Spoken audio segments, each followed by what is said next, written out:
Hi, I'm Grandma Judy. I am 78 years old and I am doing just fine most of the time. Well, my daughter and I were talking the other day about, she was saying how things had changed so much. She's in her mid 50s. And I started laughing. I said, honey, I was born in 1947.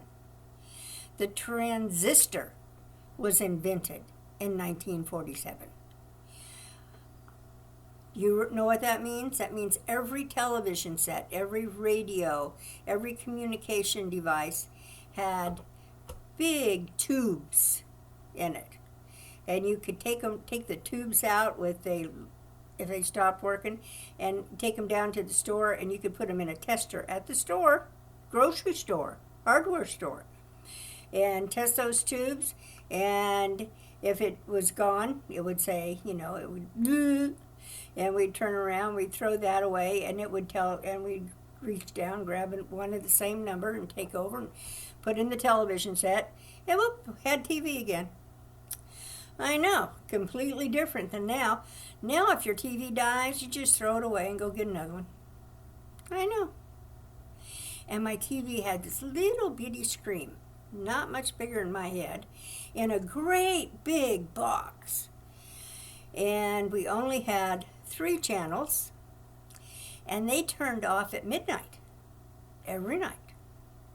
And all of these, the little, a print would come on, like a color wheel type thing, and the American Legion, the Pledge of Allegiance would come on, and then the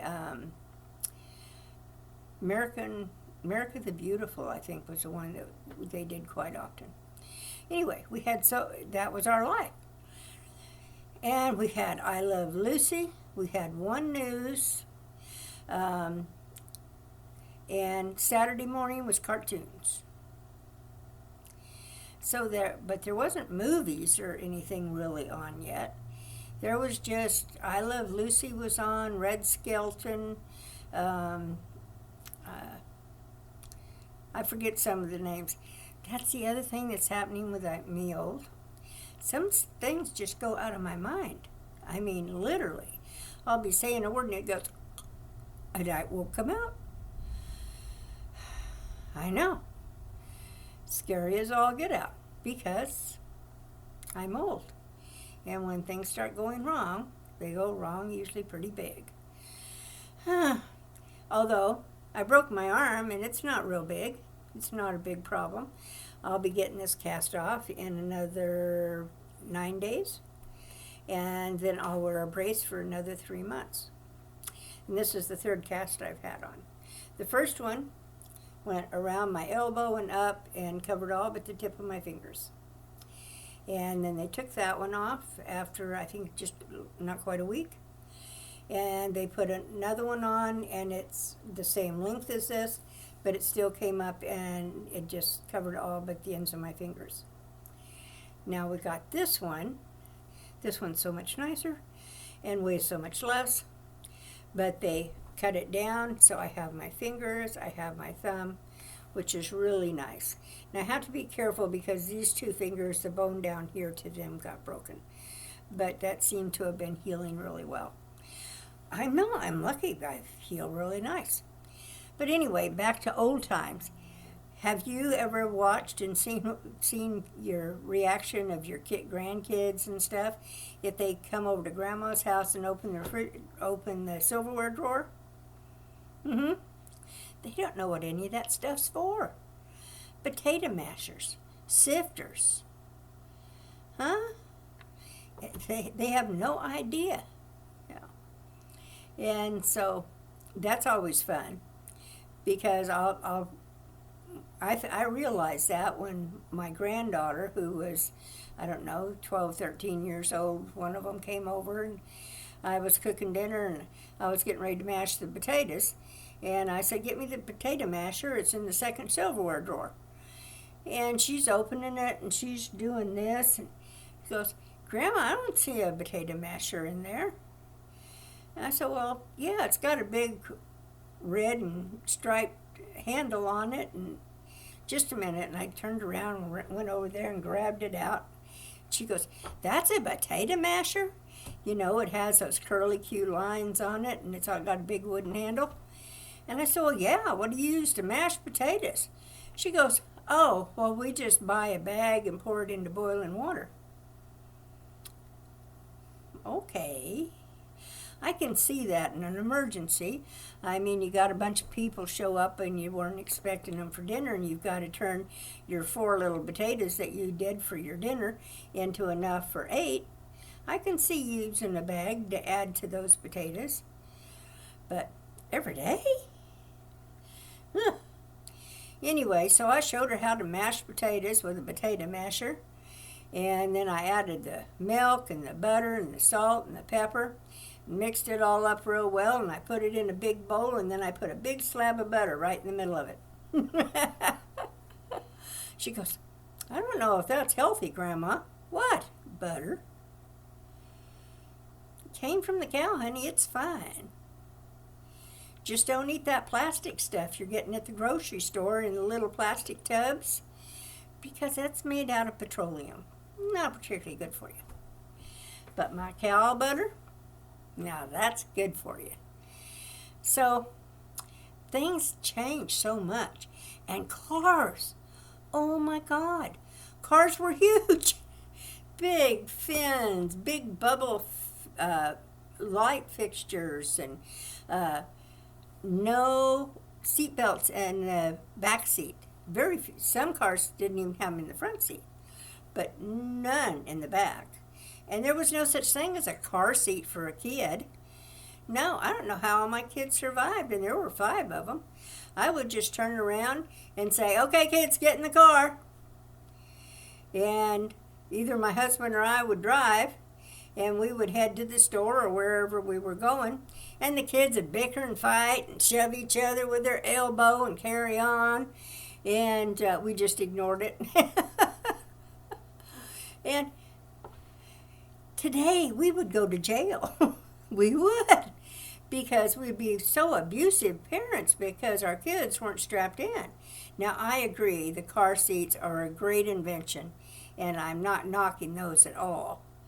But we didn't have them. It wasn't part of our world back then.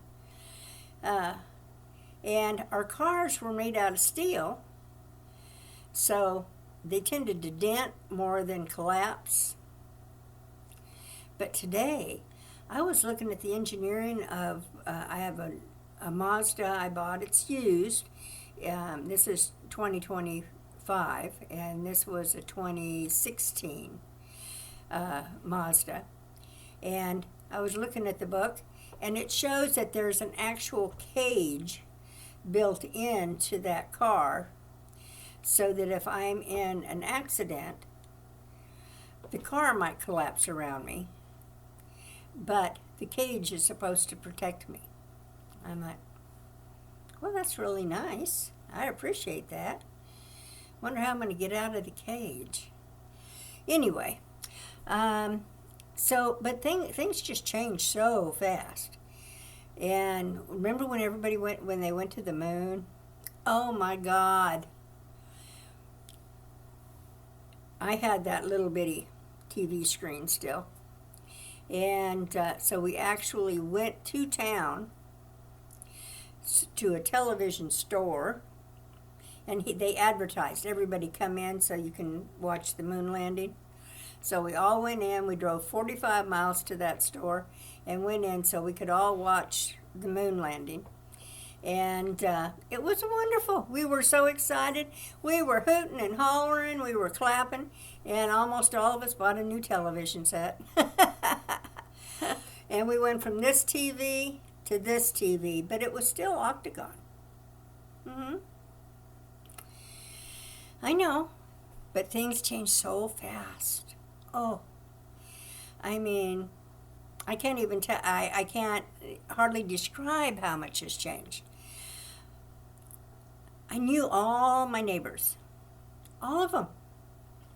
I knew everybody from probably 4 or 5 miles around me at least.